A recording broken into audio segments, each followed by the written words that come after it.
next speaker is Irene Molina, if you are there. Irene is a registered nurse with 27 years of nursing and 7 years of public health experience. Her nursing background is in critical care, healthcare management, and hospital operations.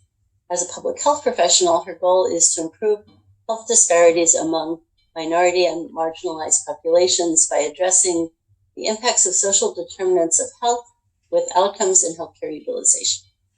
Her public health experience includes health program evaluation, health policy dissemination, and implementation research. Thank you, Irene. Good afternoon, everyone. Can you hear me well? My name is Irene Molina, and this is my dissertation, so I'm going to present to you. My dissertation topic is Sustainability Capacity Assessment of Selected Grantees of the Maryland Department of Health, Office of Minority Health and Health Disparities, Minority Outreach and Technical Assistance Program. This is a mixed method study.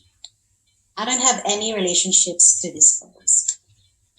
So pretty much I'm just giving you a quick introduction for the Minority Outreach and Technical Assistance Program. It was formed in 2001.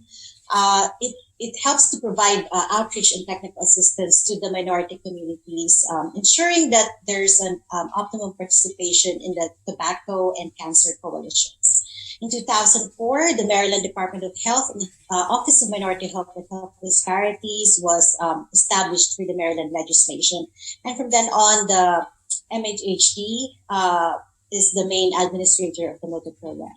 So I'm glad to be the doctoral intern for the MHHD for 4 years before I graduated. So in 2016, the RFP of the the MOTA program has been amended to include measurable performance measures as part of their evaluation process.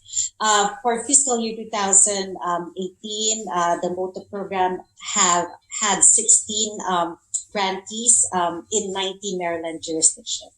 Overall, the goal of the MOTA program is to improve the health outcomes of the racial and ethnic communities through community engagement, partnerships, outreach, and technical assistance. So the background of my dissertation. So there is, we don't have any baseline assessment in terms of the grantees and how we go about with technical assistance. So there is a need for assessment of sustainability capacity of the grantees. So this is where my dissertation came in. So the purpose of my dissertation is to provide a baseline sustainability capacity assessment of the MOTA program grantees and to identify the factors affecting the sustainability capacity of the minority serving organizations. Furthermore, it will also distinguish the high priority areas for improvement and to maximize the use of the limited resources of the MHHD to develop action plans. So just quick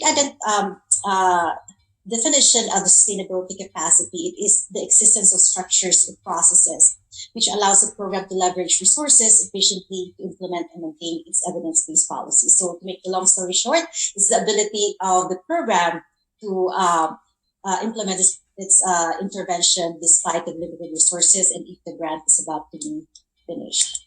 So my study design is an explanatory sequential design, mixed methods. So it is divided into phase 1 and phase 2. Phase 1 is a survey collection and phase 2 is the qualitative analysis, which is an interview. So for phase 1, I utilized the program sustainability framework by Shell et al.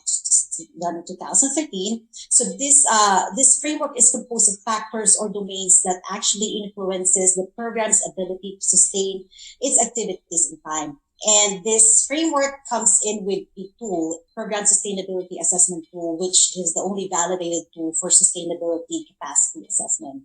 So the tool is 40-item questionnaire divided into the 8 program sustainability domains. So just enumerating the domains, we have environmental support, funding stability, organizational capacity, partnerships, program evaluation, program adaptation, communications, and strategic planning. So I did the survey, and then I was able to get the scores illustrated through graphs, and also got the mean and standard deviation of the PSAT scores. I have a total of 11 respondents for the quantitative phase. The qualitative phase is a follow-up in that interview I did data transcription of the interviews itself, coding, thematic analysis using Atlas BI software, and I also have 11 respondents. So for this sampling, I did purposeful sampling. So I have 5 organizations in different geographical, distributed in different geographical locations in Maryland, and they have a variety of functions in terms of organizational structure. I have a big hospital system in Baltimore City. I have 2 grassroots organizations in Eastern Shore of Maryland and Southern Maryland, and I have a mid-sized organization, community-based organization in Prince George's County and Frederick County. So I was able to have 11 respondents with that 5 organizations. So I interviewed 3 employees of each organization, which includes a frontline staff, a program manager, and a director or administrator. So in total, I have 11 respondents. I have 10 female and 1 male. So the ages varies from 35 to 65. They have bachelor degrees and graduate degrees. And 4 of them were program managers, therefore directors, and 3 were frontline staff. So this is the results of the PSAT. So the highest rating for PSAT is 8. So this result does not necessarily compare each organization. This result came in based from the PSAT scores that were given by the respondents who were employees of the organization. So the highest score of one organization that we had is 6.5, and the lowest is 5.3. So for the domains of the program sustainability framework, so the highest score again is 8, and the highest domain that I got is program evaluation, and the lowest is funding stability. This is really consistent all along with all other literatures out there in program sustainability assessment. So all other studies that I've seen, it's the program evaluation is the highest domain, and usually the funding stability is the lowest. So this is just the results of the sub questions that the respondents had. So the lowest sub question is the funding stability. So most respondents said that they don't have enough variety of sources for funding. And for program evaluation, most of the respondents said that the program evaluation, the performance measures, have been used to demonstrate successes to their funders and stakeholders. And these program performance measures have been they're able to use that for program planning and implementation, for strategic planning as well. So for the domains and common themes, just wanted to point out for partnerships, I got trusting relationships, and most of the themes are across the board based on trusting relationships. Also, for program evaluation, it's performance measures. For communications, the use of social media and information technology has been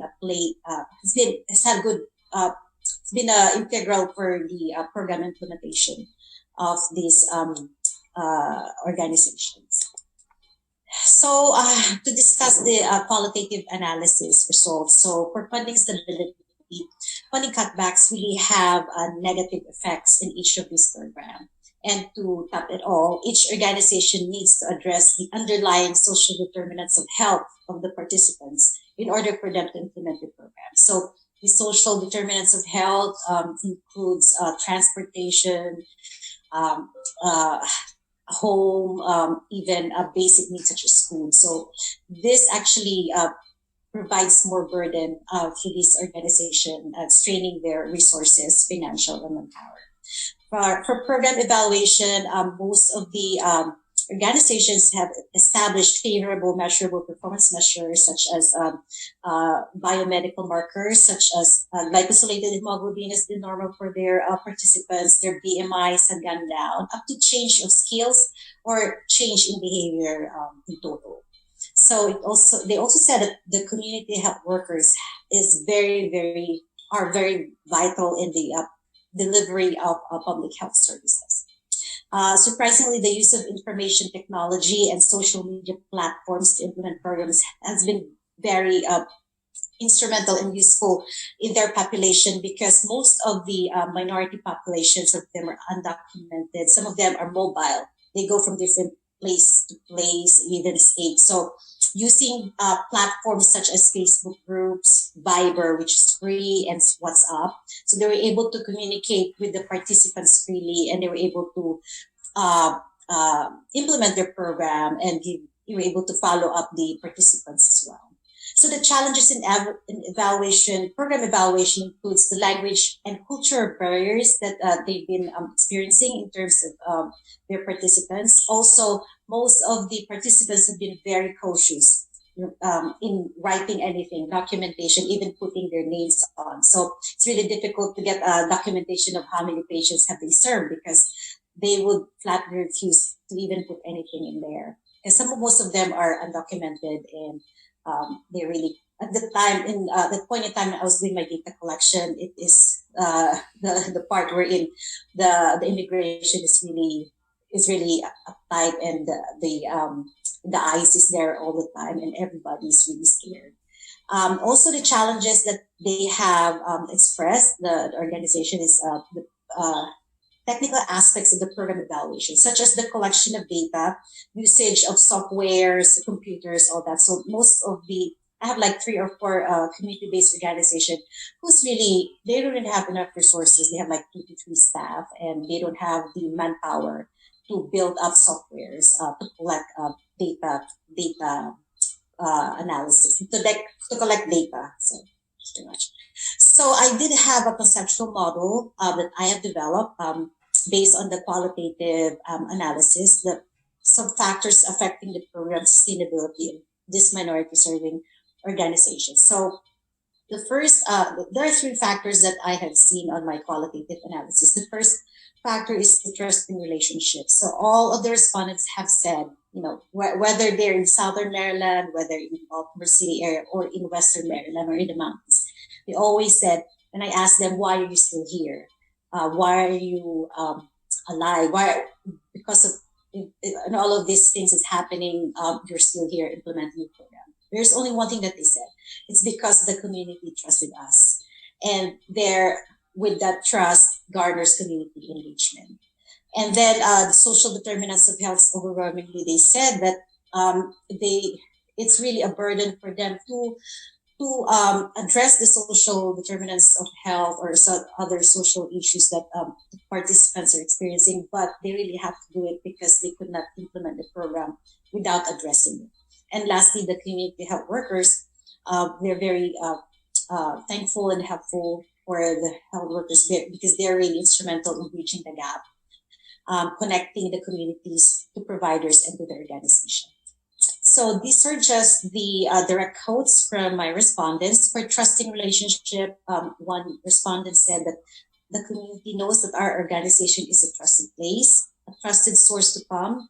And in this case, in the environment that we're living right now, so during those times, it's the immigration issues that we're experiencing. It is more important to them. And someone from Southern Maryland said that they were able to engage the community at the personal level because they came from the community itself. And then from Baltimore City, we connect with the help of faith-based communities, sororities, fraternities, and senior or low-income housing individuals. So for social determinants of health, so most of the respondents, organizations have been seeing that the community members have been fallen to the crack, and it's difficult to follow up with things. So they've actually, it's a voluntary thing for them to help them out. And the community health workers, what they said, they are really the heart of their families and also the heart of the community. So they can relate linguistically, culturally, which makes it even easier for the community to have engagement and to be more active in the program implementation. So in conclusion, implications to public health practice. So my dissertation basically provides a framework for the sustainability assessment and evaluation of the minority survey organizations, at least from the MOTO standpoint. Hopefully, it will also be used as part of a sustainability assessment in other programs in Maryland. And the study outcomes, the PSAT results, and the interviews have been used by the MOTA administrators to formulate targeted technical assistance, specifically the sustainability plans for each of the organizations that they're serving. And lastly, this dissertation will be part of the literature, and it will demonstrate how the evidence-based frameworks such as the program sustainability framework and the tool, the PSAP, can be applied to assess public health interventions, enhancing public health practice. So thank you for your time. So this is my contact information, just in case you would like to contact me. And thank you very much. Thank you, Irene. Wonderful presentation.